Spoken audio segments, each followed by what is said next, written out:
2021 May 27 അന്തരിച്ച MM Lawrence അന്നെഴുതിയ ഒരു Facebook post. ഇന്ന് ആ ഫേസ്ബുക്ക് പോസ്റ്റ് വൈറലാണ്. എല്ലാവരുടെ കയ്യിലും ഇപ്പോൾ എത്തിക്കൊണ്ടിരിക്കുന്നുണ്ടാകും ആ ഫേസ്ബുക്ക് പോസ്റ്റ്. എന്തുകൊണ്ടാണ്?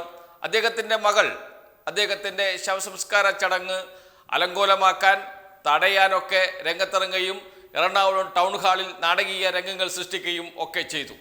മകൾ ആശ ലോറൻസ് നേരത്തെ തന്നെ BJPയിൽ ചേർന്നതാണ്. MM ലോറൻസ് 1946 കമ്മ്യൂണിസ്റ്റ് പാർട്ടി അംഗമാകുന്നത്. അതിനുശേഷം 75 വർഷക്കാലം അദ്ദേഹം കമ്മ്യൂണിസ്റ്റുകാരനായി ജീവിച്ചു. കമ്മ്യൂണിസ്റ്റുകാരനായി തന്നെ മരിക്കുകയും ചെയ്തു. അദ്ദേഹത്തിൻ്റെ മൃതദേഹം അദ്ദേഹത്തിൻ്റെ ആഗ്രഹപ്രകാരം മെഡിക്കൽ കോളേജ് വിദ്യാർത്ഥികൾക്ക് പഠിക്കാൻ കൈമാറി. ആ പ്രഖ്യാപനം അദ്ദേഹം ഔദ്യോഗികമായി നടത്തിയിട്ടില്ല എങ്കിലും തൻ്റെ മക്കളോട് പറഞ്ഞിരുന്നു എൻ്റെ ആഗ്രഹം എന്നാണ് മക്കൾ മാധ്യമങ്ങളോട് പറയുന്നത്.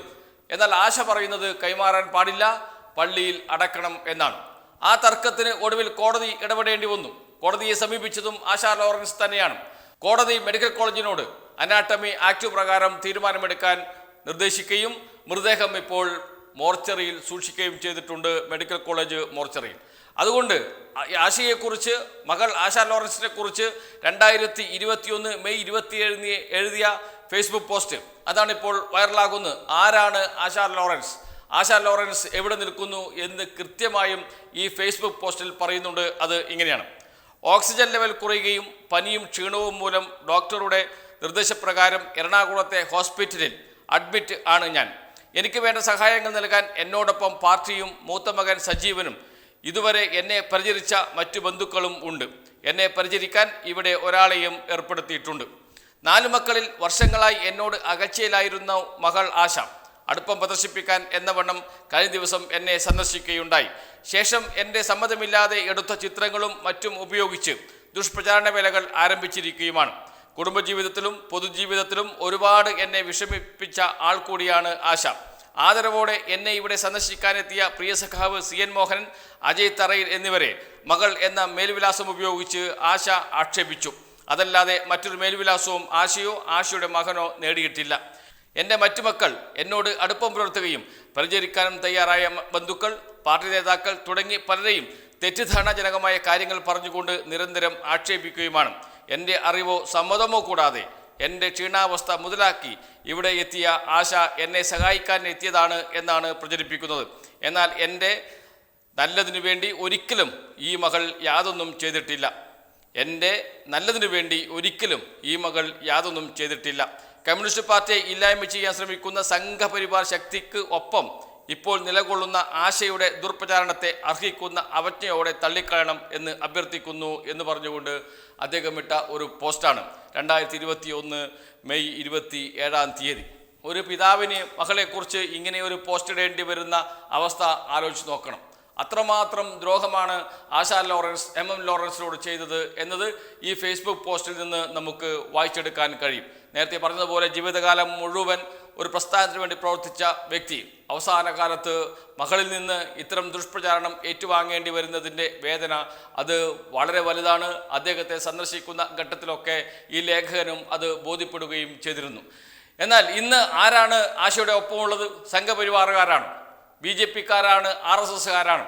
സംഘപരിവാറുകാരും BJP RSSകാരും ചേർന്നാണ് ആശയെ നയിച്ചുകൊണ്ടിരിക്കുന്നത്, ആശ ലോറൻസിൻ്റെ മകനെയും നയിച്ചുകൊണ്ടിരിക്കുന്നത്.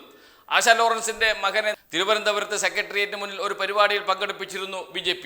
അന്ന് CPIMനെതിരെ രൂക്ഷ വിമർശനമാണ് ആശ ലോറൻസിൻ്റെ മകൻ നടത്തിയത്. മാധ്യമങ്ങൾ അതിന് വലിയ വാർത്ത നൽകുകയും ചെയ്തു, MN ലോറൻസിൻ്റെ മകൻ BJPയോടൊപ്പം എന്ന് പറഞ്ഞുകൊണ്ട്.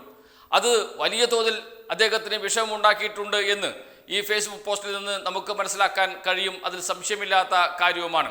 ഏറ്റവും ഒടുവിൽ മരിച്ചതിന് ശേഷവും അദ്ദേഹത്തിൻ്റെ മൃതദേഹം അടക്കുന്നതുമായി ബന്ധപ്പെട്ട് സംഘപരിവാറിനോടൊപ്പം ചേർന്ന് വിവാദമുണ്ടാക്കി ടൗൺ ഹാളിൽ നാടകീയ രംഗങ്ങൾ സൃഷ്ടിച്ച് MN ലോറൻസ് എന്ന വ്യക്തിയെ അവസാന നാളിൽ പോലും അവഹേളിക്കാനും ആക്ഷേപിക്കാനുമാണ് ശ്രമിച്ചത് എന്നതാണ് പ്രധാനപ്പെട്ട വിവരം. ആരാണ് ഇവരുടെ പിറകിലുള്ളത്? സംഘപരിവാറുകാരാണ്. കൃഷ്ണരാജ് എന്ന വക്കീലുണ്ട്, നമുക്കൊക്കെ വളരെ പരിചിതനാണ് കൃഷ്ണരാജ്. സ്വപ്ന സുരേഷിന് വേണ്ടി കോടതിയിൽ ഹാജരാകുകയും സ്വപ്ന സുരേഷിൻ്റെ വക്താവായി നിൽക്കുകയും ചെയ്ത ആൾ. അന്ന് കൃഷ്ണരാജിന്റെ പ്രധാനപ്പെട്ട പണി എന്നത് CPIM-നെ സ്വപ്ന സുരേഷിനെ ഉപയോഗിച്ച് ആക്രമിക്കുക എന്നതാണ്. സ്വപ്ന സുരേഷിനെ മുന്നിൽ നിർത്തിക്കൊണ്ടാണ് മുഖ്യമന്ത്രിയെയും CPIM-നെയും ആക്രമിക്കാൻ അവർ അന്ന് തയ്യാറായത് എന്നത് പകൽ പോലെ നമ്മളെല്ലാം കണ്ടതാണ്, ഇപ്പോഴും നമ്മുടെ മനസ്സിലൊക്കെ ഉള്ളതുമാണ്. ആ കൃഷ്ണരാജ് തന്നെയാണ് ഇപ്പോൾ MN ലോറൻസിന്റെ മകൾ ആശാ ലോറൻസിന് വേണ്ടിയും രംഗത്തിറങ്ങിയിരിക്കുന്നത്, കോടതിയെ സമീപിച്ചിരിക്കുന്നത് എന്നതാണ് വസ്തുത. അപ്പോൾ രണ്ടും കൂടി കൂട്ടി വായിച്ചാൽ മതി എന്താണ് ഇവരുടെ ലക്ഷ്യമെന്ന്. ആത്യന്തികമായി CPIM എന്ന രാഷ്ട്രീയ പാർട്ടിയെ ആക്രമിക്കുക, അതിനപ്പുറത്തേക്ക് അവർക്ക് മറ്റൊരു ലക്ഷ്യവുമില്ല എന്ന് അവരുടെ ഈ പ്രവർത്തികളിൽ നിന്ന് മനസ്സിലാകും. ഏതായാലും മറ്റു മക്കൾ അച്ഛൻ്റെ ആഗ്രഹത്തിന് അനുസരിച്ച്, MN ലോറൻസിൻ്റെ ആഗ്രഹത്തിന് അനുസരിച്ച് നിൽക്കുന്നുണ്ട് എന്നതുകൊണ്ട് തന്നെ കാര്യങ്ങളെല്ലാം അതുപോലെ തന്നെ നടക്കും. ചില തടസ്സങ്ങൾ അല്ലെങ്കിൽ കുറച്ച് ദിവസം വൈകും എന്ന് മാത്രമേ ഉള്ളൂ. കാര്യങ്ങൾ വളരെ സുഗമമായി നടക്കും എന്ന് തന്നെയാണ് മറ്റു മക്കൾ കരുതുന്നത്. അതുതന്നെയാണ് CPIM നേതാക്കളും പറയുന്നത്. ഏതായാലും ഒരു വലിയ നേതാവിൻ്റെ അന്ത്യയാത്ര ഇത്രയും നാടകീയ രംഗങ്ങൾ കൊണ്ട് വളരെ അദ്ദേഹം ആഗ്രഹിക്കാത്ത രൂപത്തിൽ മാറ്റിയ മകൾ ആശാ ലോറൻസ് സംഘപരിവാറിൻ്റെ കയ്യിലെ ചട്ടുകവുമായി മാറുകയായിരുന്നു എന്നത് ഒരു വസ്തുതയാണ്. മരിച്ചിട്ടും വേട്ടയാടുകയാണ് MN ലോറൻസിനെ ഈ സംഘപരിവാർ ശക്തികൾ എന്നതുകൂടി ഓർക്കണം. അദ്ദേഹം ജീവിതകാലം മുഴുവൻ എതിർത്ത രാഷ്ട്രീയമാണ് സംഘപരിവാറിൻ്റെ രാഷ്ട്രീയം. അതുകൊണ്ട് തന്നെ സംഘപരിവാറിന് MN ലോറൻസിനോട് തീർത്താൽ തീരാത്ത പകയുണ്ട്. ആ പക മരണത്തിൽ പോലും അവർ നടപ്പാക്കുന്നു എന്നർത്ഥം. അതിന് ടൂളായി മാറുന്നു മകൾ ആശാ ലോറൻസ് എന്ന്.